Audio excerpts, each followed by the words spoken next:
Funko is going out of business, and it's no one else's fault other than their own. From bad business decisions to overproduction, their downfall was inevitable. But to understand why they fell so hard, we first need to understand what made them popular. To understand why Funko Pop exploded the way it did, you have to go back to the early 2000s, a golden age of nostalgia. This was the decade when childhood franchises came roaring back. Adults who grew up with 80s and 90s cartoons, video games, and movies suddenly had jobs, disposable income, and a craving to reconnect with the past. And Funko arrived at the exact perfect moment, ready to sell that nostalgia back in a cute, collectible vinyl package. But timing wasn't the only thing Funko got right. What really separated them from every other collectible brand was their licensing strategy. Funko went all in, securing deals with virtually every major name in pop culture. Marvel, DC, Disney, anime, video games, musicians, sports leagues. If it existed, there was a Funko Pop of it, or 10 of it.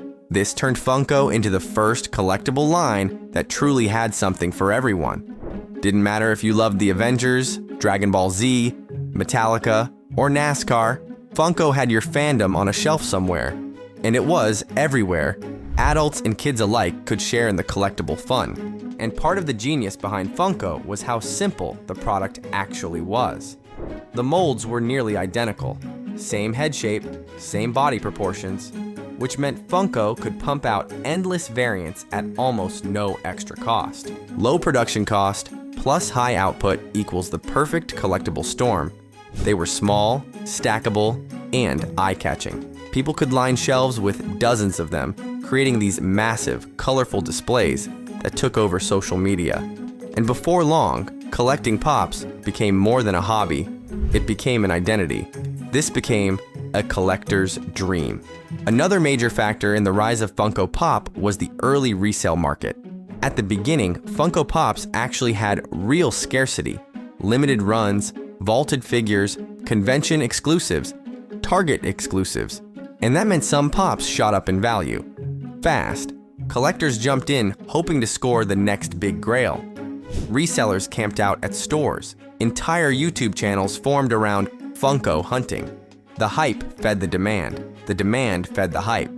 And Funko benefited from every sale, whether retail or resale. Their scarcity is what led them to success. But maybe the most underrated part of Funko's rise was how quickly it became a symbol of geek culture. The look of a Funko Pop, the big head, the black eyes, the tiny body, became instantly recognizable. People lined their desks at work, their shelves at home, their entire background in YouTube videos with Funko Pops. They weren't just toys anymore. They were social badges, a way to quietly broadcast your fandom to anyone walking by. Funko Pops became the unofficial language of nerd culture, and everyone wanted to speak it. And since there were so many options, there was something for everyone. But this is where everything started to go wrong. Funko Pop went from collectible to clutter. What used to feel special quickly became overwhelming. Instead of a few carefully curated figures, Funko began pumping out an avalanche of variants. Dozens of Marvel characters, hundreds of Deadpool costumes, endless minions, and an absurd amount of McDonald's McNugget characters doing everything from disco dancing to medieval cosplay. At first, variants felt exciting, a chase here, a glow-in-the-dark exclusive there, but eventually it became too much. Repaints, gimmicks, metallic versions, diamond versions, flocked versions. Funko was releasing so many Pops, collectors couldn't even keep track, let alone keep up. And when every character gets 10 different versions, scarcity dies, exclusivity dies, the magic dies. What used to be a hobby became a chore, expensive, exhausting, and impossible to complete. Retail shelves across America started filling up with Funko Pops nobody wanted. Entire aisles of them in Walmart, Target, GameStop, all sitting at clearance for $5 and under. And for the first time, collectors started walking away. With production out of control, Funko ended up with a disaster on their hands. Millions of Pops that simply wouldn't sell. In their financial filings, the company admitted they were sitting on over $30 to $36 million worth of unsold inventory. That's not a typo. Funko had so many Pops piling up in warehouses that it became more expensive to store them than they were actually worth. And so, in one of the most shocking moves in collectible history, Funko destroyed them. Truckloads of vinyl figures were dumped, shredded, and written off entirely. This moment obliterated collector trust. Because once a collectible ends up in a landfill by the thousands, how collectible is it really? The entire point of collecting is scarcity. And Funko effectively proved scarcity didn't exist. Their own excess supply killed the value of their product. And collectors never forgot it. And once the overproduction issue became obvious, interest began to plummet across the board. Kids stopped wanting Pops. They were more interested in mobile games, Roblox, Fortnite skins, and digital avatars. Adults lost interest too. Many shifted toward higher-end collectibles, like statues, premium action figures, designer toys, or just moved toward a minimalist lifestyle with fewer physical items. Resellers stopped buying because there was no profit left to chase. And even hardcore fandoms grew tired as Funko oversaturated their favorite characters. Every group Funko once captured slowly slipped away. Timing didn't help either. As inflation rose and living costs spiked, people cut back on non-essentials. And Funko Pops, let's be honest, are a non-essential plastic luxury. When families needed to focus on groceries, bills, and essentials, that $12 to $16 vinyl figure became far less justifiable. With the stock market falling over concerns of a recession, families and individuals needed to budget more towards actual necessities. The older collectors Funko depended on began aging out of the hobby, reprioritizing finances, or simply running out of space. Pops were once an impulse buy, but in an economic downturn, impulse buys die first. The next warning sign? Retail partners started backing away. GameStop, Target, and Walmart all moved massive amounts of Pops to clearance. Stores that once had full Funko walls now had shrinking sections, or aisles full of Pops they couldn't get rid of. And here's the thing, when retailers stop ordering, the company stops growing. Retail is Funko's lifeline, and the lifeline began to tighten. But here's the twist, the biggest threat to Funko Pop wasn't Walmart clearance aisles or dying retail shelves. It was something much more subtle, the rise of designer toy culture. Brands like Labubu, Takes, and Bear Brick started dominating the modern collectible scene. And they did it by mastering the exact formula Funko abandoned. Where Funko drowned collectors in endless supply, designer toys did the opposite. They offered one thing collectors crave more than anything else: true scarcity. Labubu, for example, is everything Funko used to be. Limited, intentional, artistic.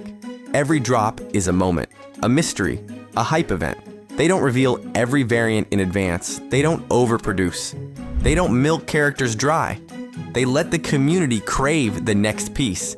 And because supply is small and drops are unpredictable, Labubu figures sell out instantly. Sometimes in minutes, sometimes in seconds. They're actually hard to get, which makes the chase exciting again. And here's the cold truth. Funko could have been competing in that space. They had the licenses, they had the manufacturing, they had the fan base. But instead of protecting their brand, they got greedy. Funko shifted their entire business model in the mid to late 2000s. They stopped focusing on meaningful releases and started focusing on quantity over quality. More variants meant more revenue, more molds meant more shelf space, more characters meant more impulsive buys. At least that was the plan. But this pursuit of profit, releasing every variant imaginable, is exactly what destroyed them. Instead of building hype, they killed it. Instead of curating drops, they flooded the market. Instead of scarcity, they delivered predictable, mass-produced plastic. Collectors saw the shift instantly. Pop culture audiences felt it too. The brand went from cool collector item to corporate cash grab almost overnight. Funko abandoned what made them successful: exclusivity, excitement, character identity, and curated releases. And in the process, they abandoned their most loyal buyers.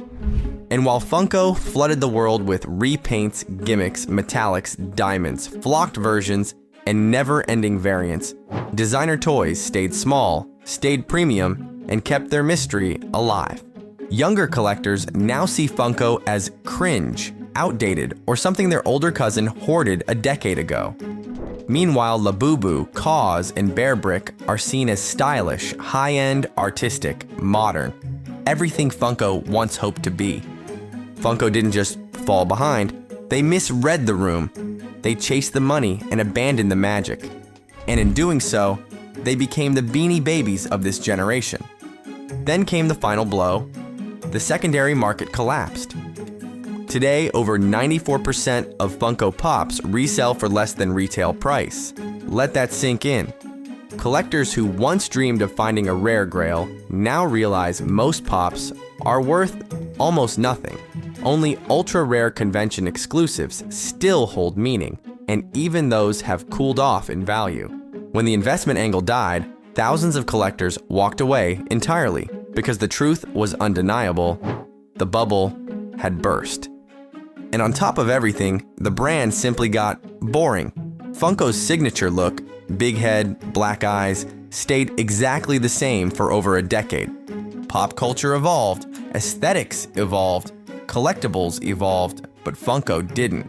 In a stunning moment for the industry, Funko's own SEC filing stated that the company might not survive another year unless major changes were made.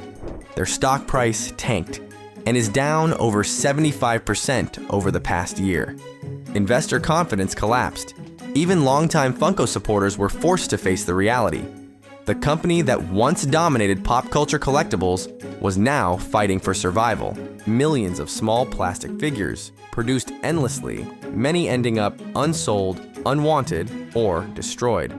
To critics, Funko Pops became the ultimate example of disposable consumerism. Plastic for the sake of plastic. And in a world becoming increasingly eco-conscious, they found themselves on the wrong side of the conversation. So in the end, the story of Funko Pop is more than just the story of a toy brand. It's the story of modern consumerism, of how something niche and meaningful can become hollow the moment it loses its identity. Funko rose to fame because it captured our nostalgia, our fandoms, our connection to pop culture. But it fell because it forgot why people collect in the first place. Not for plastic, not for quantity, but for meaning, scarcity, excitement, identity. And as designer toys rose, they reminded collectors of what Funko used to be, what it could have remained if greed hadn't taken the wheel. Today, Funko Pop stands as a cautionary tale, a brand that went from beloved to bloated, from collectible to clearance, from cultural symbol to landfill filler. But maybe the bigger question isn't about Funko at all. It's about us. Are we finally learning to value fewer things with more meaning? Or will another collectible soon rise to repeat the same cycle? Let me know what you think. Did Funko deserve its downfall, or do you believe there's still a comeback waiting? Drop your thoughts in the comments. See you on the next one.